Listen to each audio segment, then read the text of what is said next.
Hello दोस्तों, EPC Bihar board class में आपका स्वागत है। इस चैनल का लिंक अपने मित्र साथियों के पास शेयर करिए और अधिक से अधिक बच्चों को इस चैनल पर लेके आइए और उसको सूचना दीजिए। 10th की बैच स्टार्ट हो चुका है, 11th की बैच स्टार्ट हो चुका है, 12th की बैच आज स्टार्ट हो रहा है। जो हम लोग पूरी तरह ऑफलाइन खत्म कर दिए हैं और रिविजन भी कर दिए हैं 2 चैप्टर। आज तीसरा हमने यूट्यूब पर लेके आया है। पहला चैप्टर 12th का बायोलॉजी का खत्म हो चुका है था और रिविजन भी हो गया। जो पहला क्या था जीवों में जनन, दूसरा क्या था पुष्पी पादक मलैक जनन और तीसरा क्या था मानव जनन। जो दोनों चैप्टर रेगुलर बैच पढ़ा के रिविजन करवा दिए हैं और फिर तीसरा है जो मानव जनन, ये हम आपको यूट्यूब पर रिविजन करवा रहे हैं। पूरा अब यूट्यूब पर रिविजन चलेगा, लेकिन आप लगातार वीडियो को देखिए, शुरू से अंत तक देखिए। अपने मित्र साथी को यहाँ जोड़ के आइए और दूध बच्चा यहाँ लेके आइए और इससे अधिक से अधिक इसको शेयर करवाइए। और अगर आप चाहते हैं कि ऑफलाइन पढ़ें तो मेरा कॉन्टेक्ट नंबर है, तो देखिए यहाँ 92 है, 79 है, 0 है, 68 है और 902 है। इस पर आप कॉल करके पूरा इन्फॉर्मेशन ले सकते हैं कि कितना बजे चलता है। आपको 10-12 की बैच आप पूरा इन्फॉर्मेशन ले सकते हैं। ठीक है, अब चलिए हम लोग समझाते हैं। ऑफलाइन कर पे में चलता है, ठीक है। तो हम आपको लगातार वीडियो लेके आए हैं। अब अगर आप चाहते हैं कि सर लाइव आइए तो लाइव आएंगे। आप मन और दिल से, हमको दिल से चाहिए ना यार, दिल से चाहिएगा तो और हम आपके मतलब लाइव आना ही आना है। तो कुछ लाइक और सब्सक्राइब बढ़ जाएगा तो हम आपको लाइव लेके आएंगे, ठीक है। चलिए, तो आज इसी को ऑपरेशन होने वाला है। पता नहीं कौन है, ये तू ही है। देख रहा है मोबाइल चला रहा है, इधर झोला लेके बाजार में से आ रहा है, पढ़ता लिखता तो है नहीं। तो तोरे हम ये क्या किए हैं बताओ। ये देख रहा है आज तक कल के लेकिन कैसन कैसन है भाई, बताओ। तो चलिए, अरे बाबू पढ़ ले, बाबू पढ़ ले, मोबाइल बाद में चलाना, ठीक ना। तो बहुते लोग क्या है इंस्टाग्राम फेसबुक के धर के छैले है बेचारा, पढ़ेगे तो साढ़े भाई, पढ़ेगा तो है नहीं। तो चलिए, हम कहा किसी को भाई कहेंगे कि उसको दिल पर चोट लग जाएगा, नहीं लगना चाहिए, है ना। तो चलिए हम शुरू करते हैं। क्या है मानव जनन, इसको इंग्लिश में कहते हैं ह्यूमन रिप्रोडक्शन, मतलब मानव जनन। हम लोग जनन पढ़ चुके थे पहला चैप्टर में कि जनन क्या है। कोई भी जीव अपने समान जीव को जन्म देता है, उसको जनन कहते हैं। जैसे कुत्ता है तो अपनी जाति को जन्म देगा, बिल्ली है तो अपनी जाति के, मनुष्य है तो अपनी जाति के जन्म देता है, ठीक है। क्यों जन्म देता है समझाए थे कि अगर जन्म नहीं देगा तो उसकी जाति क्या हो जाएगी, लुप्त हो जाएगी। यानी अपना जाति को अस्तित्व रखने के लिए उन्होंने जन्म करता है, चाहे कोई जीव जन्म करता है। हम लोग भी अपनी जाति को रखने के लिए ही क्या करते हैं, अस्तित्व रखने के लिए जन्म मतलब जनन करते हैं। जनन एक भाषा में बोलना है कि कोई भी जीव अपने समान जीव को जन्म देता है, उसे जनन कहलाता है। जनन क्यों करते हैं, जाति को लुप्त होने से बचाने के लिए करते हैं। अब समझ में आ गया। तो चलिए, समझ में आ गया है आपको। तो अब यहाँ से हम लोग चलते हैं कि मानव जनन क्या है। तो समझ ही रहा है कि मानव जनन क्या है, कि मानव के द्वारा संतति की उत्पत्ति होगा। ऐसा थोड़ी है कि बिल्ली के द्वारा जन्म होगा ना। तो मानव जनन क्या है, मानव के द्वारा नई संतति की उत्पत्ति होती है, मानव जनन कहलाता है। यानी कि मानव के द्वारा संतति की, संतान की उत्पत्ति होता है। अब कई लोग यही नहीं पता रहेगा कि संतति माने संतान होता है। एक चीज और तुमको बता देते हैं कि एक जनक, पहला चैप्टर में एकदम मस्त पढ़ा है।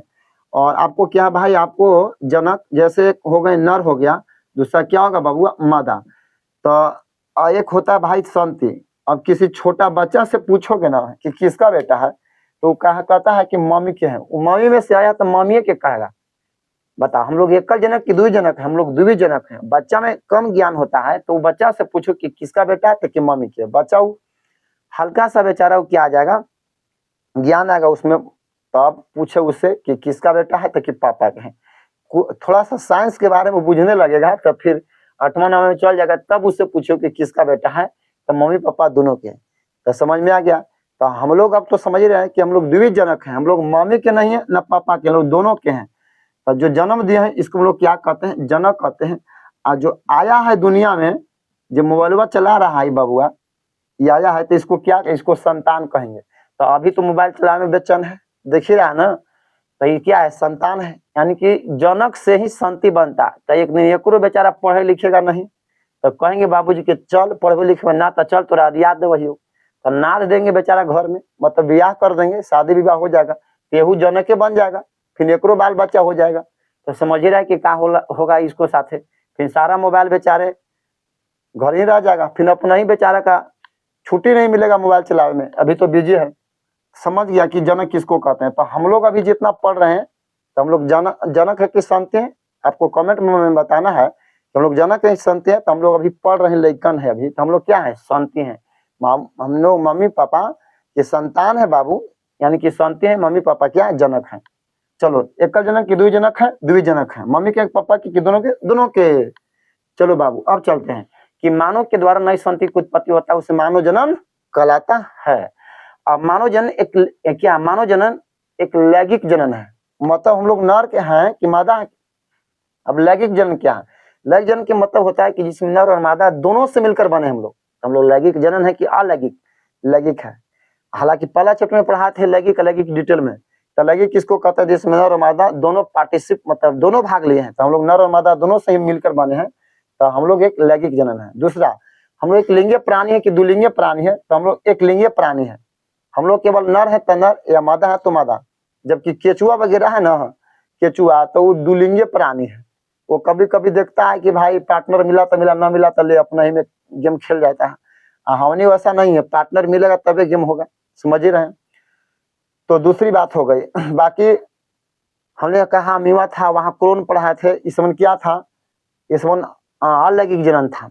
अब तीसरा समझिए, यहाँ मानव हम लोग जो है, तो हम लोग मानव में आंतरिक निषेचन होता है। हम लोग नर अपना मतलब नर का युग्मक होता है जो मादा के योनि के अंदर डालने पड़ता है, ये आंतरिक निषेचन है।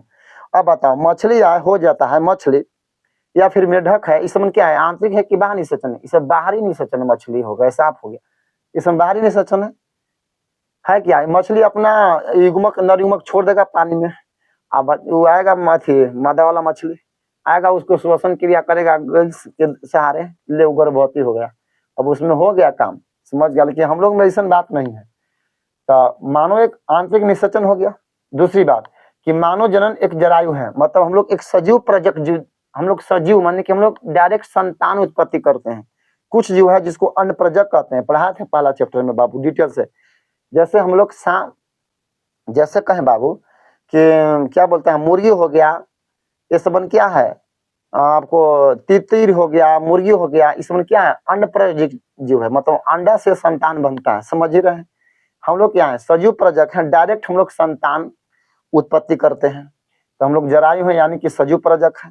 अब कहता है कि लैंगिक जनन के 3 घटना में बांटा गया है, 3 घटना में अध्ययन करना है, पूरा समझ में आ गया।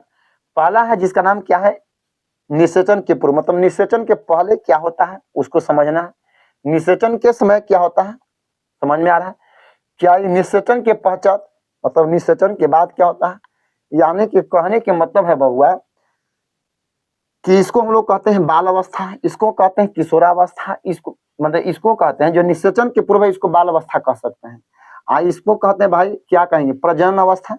इसको कहते हैं वृद्धावस्था, इसको जीर्णावस्था। अगर इधर बचा लिया बढ़िया से ना, तो ये भाई वृद्धावस्था में जीर्णावस्था जिसको कहते हैं वृद्धावस्था, तो और अब बहुत बढ़िया से स्वागत होता है ना। तो इधर से बिगाड़ लिया, करेक्टर लेस कर लिया, लक्षण इधर बिगाड़ लिया, तो अंतिम में गति हो जाता है बुढ़िया में, समझ गया ना। तो उसको समझो पहले बढ़िया से। तो निषेचन के पूर्व में क्या होगा, पहले युग्मक जनन, मतलब क्या होता है, युग्मक का निर्माण होगा, चाहे नर है तो नर युग्मक, नर में नर युग्मक निर्माण होगा, मादा में मादा युग्मक निर्माण होगा, ये तो समझ रहा है। आई नर युग्मक में नर युग्मक निर्माण क्या होता है, कोई खास उम्र में होता है जिसको किशोरावस्था कहते हैं। आगे पढ़ाएंगे इसी चैप्टर में, डिटेल से पढ़ा देंगे, ठीक ना। फिर जब युग्मक बन जाएगा नर युग्मक में, तो उसी युग्मक को स्थानांतरण होगा, नर युग्मक अपना मादा के अंदर कैसे जाएगा लेके। आपको कमेंट में बताना है कि नर युग्मक जिसको शुक्राणु कहते हैं वह गतिशील होता है कि स्थिर होता है, ठीक है, आपको कमेंट में बताना है। तो युग्मक बनेगा कौन अवस्था में, किशोरावस्था में। तो इसको युग्मक जनन पढ़ेंगे, नर में नर युग्मक जनन, मादा में मादा युग्मक जनन, युग्मक बन जाएगा शुक्राणु, मतलब नर युग्मक में शुक्राणु बन जाएगा, तो वह गतिशील होकर कैसे जाएगा अंडाणु के पास, इसको कहेंगे युग्मक का स्थानांतरण कहेंगे। अब आता है निषेचन जिसको युग्मक के संकलन कहलाता है। ए भाई युग्मक के स्थानांतरण लिखा गया है, लगता है कि हो गया गलती, युग्मक के संकलन करना बबुआ, यहाँ युग्मक के क्या है भाई, संकलन करना है, मतलब मिलना, युग्मक के क्या भाई, संकलन, दोनों का युग्मक मिलेगा। जब युग्मक मिल गया बाबू तो कहेंगे निषेचन के पश्चात, जब मिल ही गया तो निषेचन के बाद क्या बनेगा, युग्मनज। युग्मनज क्या होगा, गुणित होगा। अब यह युग्मनज के बाद अंतरोपण की क्रिया होती है गर्भाशय में, मादा के गर्भाशय में पहले निषेचन होगा फैलोपिनल का ट्यूब में, ठीक है, आगे पढ़ाएंगे फैलोपिनल का ट्यूब।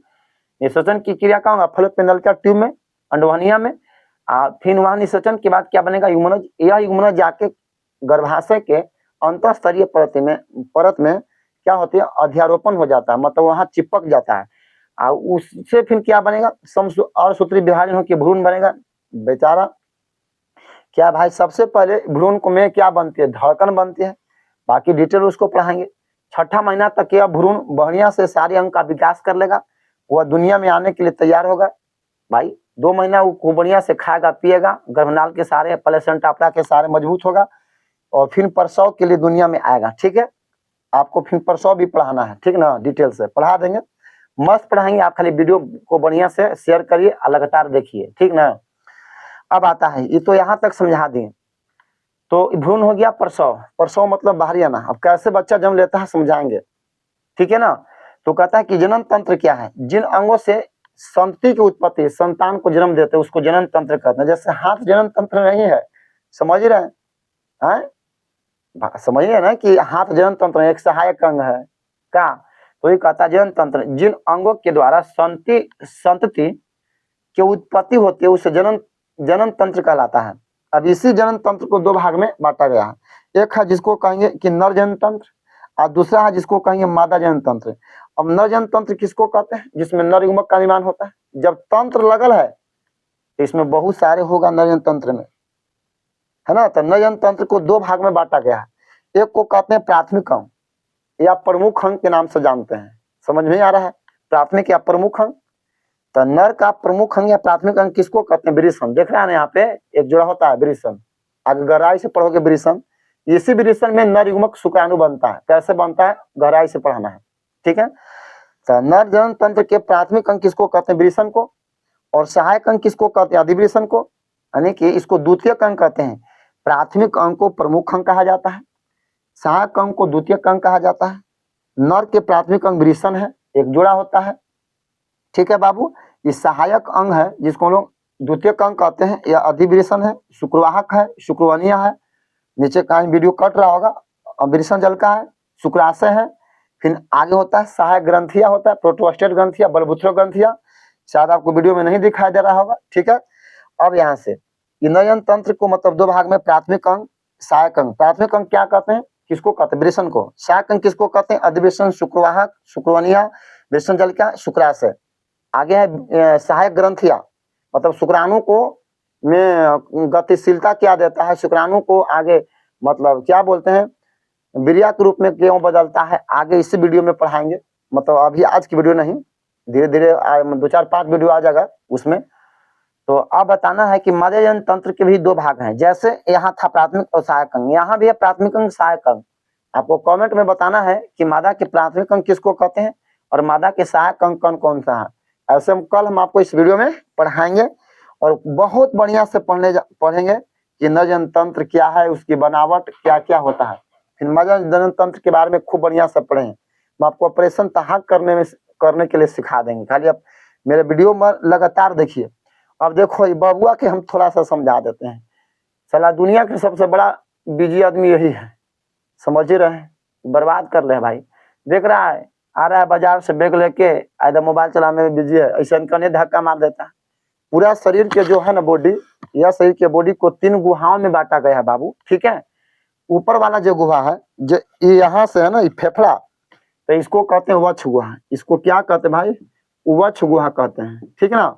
वक्ष गुहा में आप समझ रहे हैं, फेफड़ा आ गया, श्वसन तंत्र आ गया, आसन वगैरह आ जाता है। इसमें किस में आता है? वक्ष गुहा में आ जाता है, समझ रहा है।